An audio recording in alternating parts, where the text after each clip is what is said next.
Welcome to Techmar's Snow Melting Webinar Training Series. My name is Elizabeth Brown.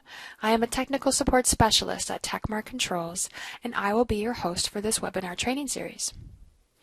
This series of snow melting webinars will include 8 individual segments so that you can pick and choose and in the end customize your very own training path. The first 2 segments include generalized information about snow melting. So if you're new to the concept of snow melting, we recommend you start here. The third segment is specialized for Techmar snow melting controls and sensors. The fourth segment introduces the 7 featured applications for our newest snow melting control, the 654. Segments 5, 6, and 7 will introduce the features of the 654, and the final segment, in 8, will cover the technical information for the 654, including electrical diagrams and essential settings for those 7 featured applications. We'll begin with our first segment, an introduction to snow melting. The outline for today's presentation will begin with the reasons for choosing snow melting. Next, we'll take a look at the differences between hydronic and electric snow melting systems. And lastly, we'll look at some general best practices for snow melting. Beginning with the choice for snow melting. Why would we install a snow melting system? Well, there are many reasons why. We'll go through all of them today in this presentation. The first one being convenience. A snow melting system means no time commitment and no labor commitment to shovel your driveways, walkways, and pathways. And when we eliminate the labor, we're also removing the associated personal risks. You may find it surprising that there are a lot of ER visits from injuries attributed to shoveling and snow blowing. A recent 16-year study showed an average of 11,500 shoveling injuries and 6,000 snowblower injuries resulting each year in the U.S.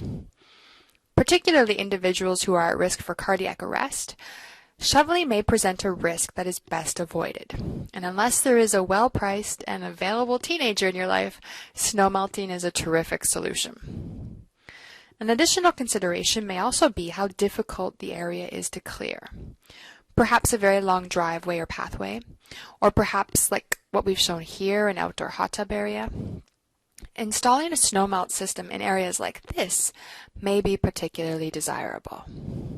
Safety is another big reason why people install snow melt systems. An absence of snow or ice accumulation means a reduced hazard from slips, falls, or vehicular accidents.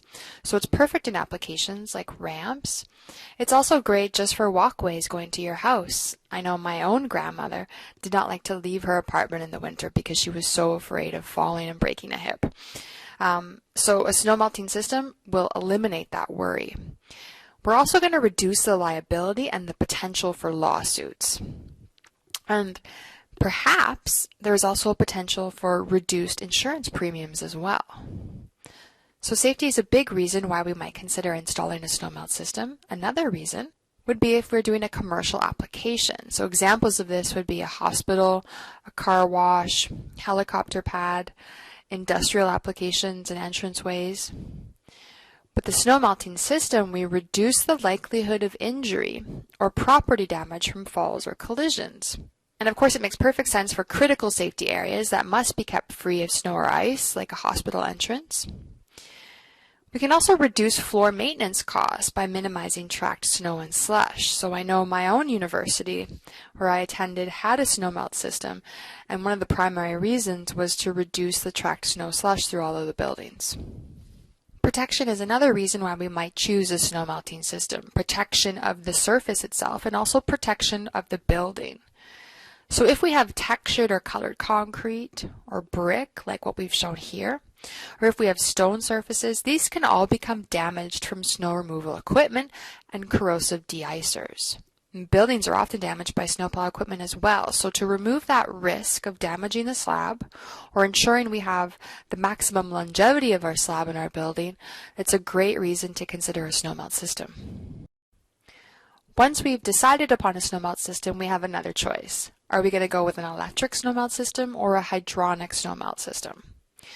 An electric system will have mats or cable contained within the slab. And a hydronic system will have piping embedded in the slab itself. and we'll look at the differences and the advantages and disadvantages of each of these systems in the upcoming slides. The advantages of having an electric snow melt system include a lower installation cost and a reduced warm-up time. And what that means is you'll have a faster system response. The disadvantage of an electric snow melt system is that you have no choice of fuel. So you are stuck with your electrical utility and are very susceptible to the changing rates. The advantages of a hydronic snow melt system are that you have your choice of fuel. So you can use alternative methods. You could combine it with a high efficiency boiler and perhaps even try to use some solar or geothermal. So you have that option of using an assortment of different fuels, and that will lower your operating costs.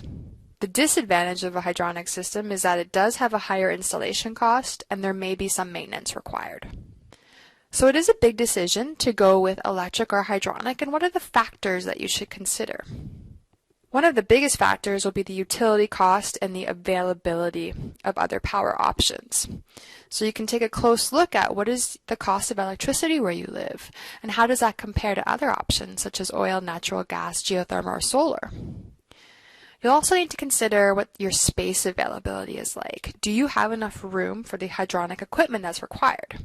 I would also encourage you to look at the user expectations. How does the customer expect the system to operate? And how does the customer feel about responsiveness versus cost? What is most important to them?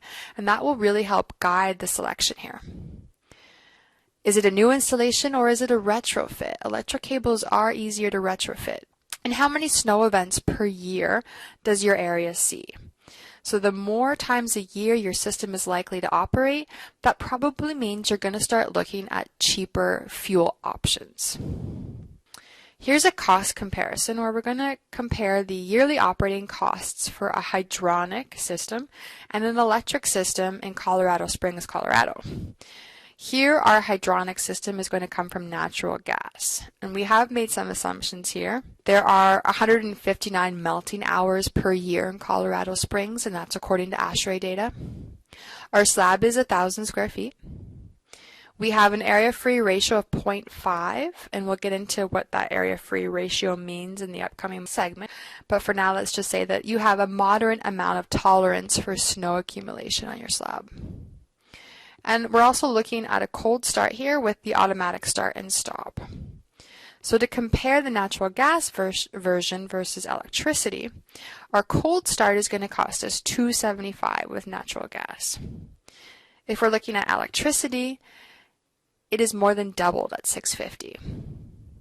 And now if we're getting into idling our system, the natural gas is going to run us $1,300 a year, where electricity will be $3,000 a year. So in a situation like this, it would definitely make more sense to install a hydronic system and use natural gas than it would be to depend on electricity. Now, if you break that down, because ASHRAE also publishes the number of snow events per year, and in Colorado Springs, that is 29. So if I take this number and divide it by 29, it works out to $9.50 per snow event. So I don't know of any other snow removal method that will be cheaper than $9.50. So some people think that snow melt systems are too expensive, that they are prohibitively expensive. But when you break it down to the cost per use, you are likely to see that return on investment pretty quick. I should also state here that the electric costs, the numbers we're using to arrive at these figures, would be $29 per million BTU. And for natural gas, it's $12.50 per million BTU. And that's a national average for the U.S. Those figures came from the U.S. Energy Information Administration. Another cost comparison where we don't have quite as many snow melting hours. In this case, we're looking at Seattle, Washington. According to ASHRAE, they only see 27 melting hours per year. So even though natural gas is still cheaper here, we're looking for cold start $40 for natural gas, whereas we're looking at $100 for electricity. Because the cost to operate with electricity is still so low, you're probably not going to see that return on investment to go with a hydronic system. So in a case like this, where you have a low amount of melting hours per year in a climate like Seattle, you would probably want to install an electric snowmelt system as opposed to a hydronic snowmelt system. We'll take a look at some of the best practices associated with snow melting. And those are going to include tubing, insulation, drainage, slab temperature control, and freeze protection. For tubing, we'll look at the tube spacing, and that can range from 4 to 6 inches if it's a critical snowmelt area, to 8 to 10 inches for typical residential applications. We like to see reverse return layout. That's recommended for even heat distribution. And your typical maximum circuit length for 3/4 inch PEX will be 300 feet. It's not advised to exceed 300 feet. Now, insulation is also a best practice. It is critical for performance, efficiency, and control. So according to ASHRAE, back and edge losses can vary from 4% all the way to 50%. And insulation will reduce those losses. And when you reduce the losses, we increase our energy savings because we're not wasting energy to the air or the ground. And it's also going to decrease our response time. So two big advantages there to using insulation. So insulation obviously channels the heat in the direction where it's wanted. And if we have that well-insulated slab, we can get to melt temperature quickly while reducing our losses. The preferred material is 1 or 2 inch thick rigid polystyrene foam. We've shown it here in blue. And we haven't shown insulation under the slab, and that is because it can increase the risk of frost due to the low thermal mass. So some people do use insulation under the slab, and of course there are situations where you would want to. Certainly if there is a high water table in your area, then you want to use insulation under the slab. But here we've only shown it at the edge because we are trying to decrease the risk of frost. Drainage is another best practice in snow melting. If we don't have proper drainage, we are going to waste heat because we're going to be using that heat to evaporate the meltwater. And evaporated meltwater requires approximately 900 times more energy than melting the snow.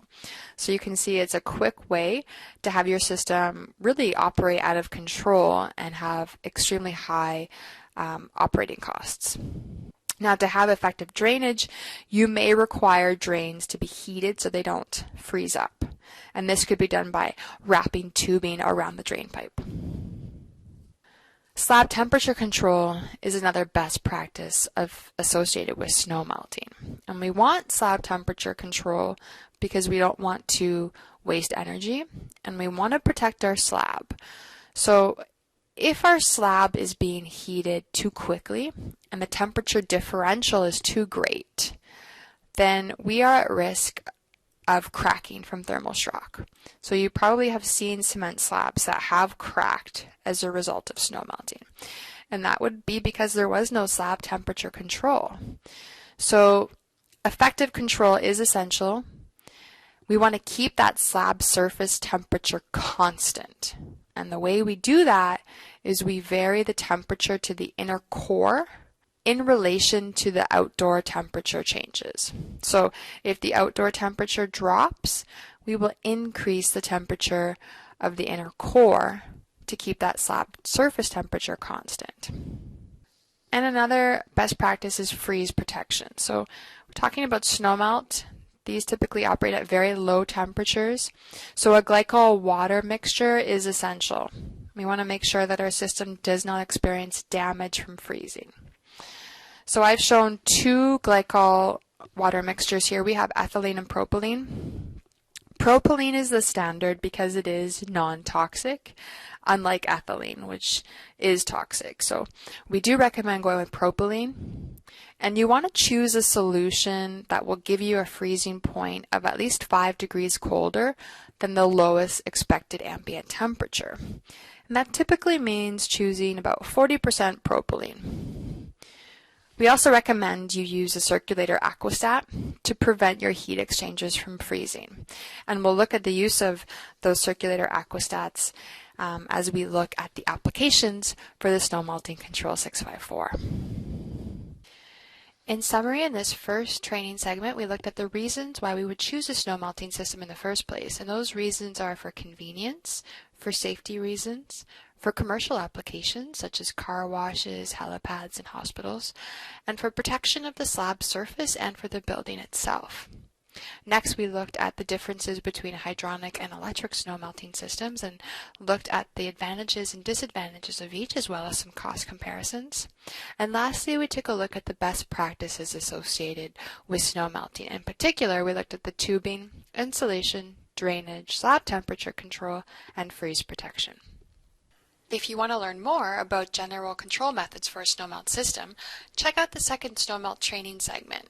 In that segment, we'll look at the snowmelt states of off, melt, and idle, and how different control options allow us to move between those three states.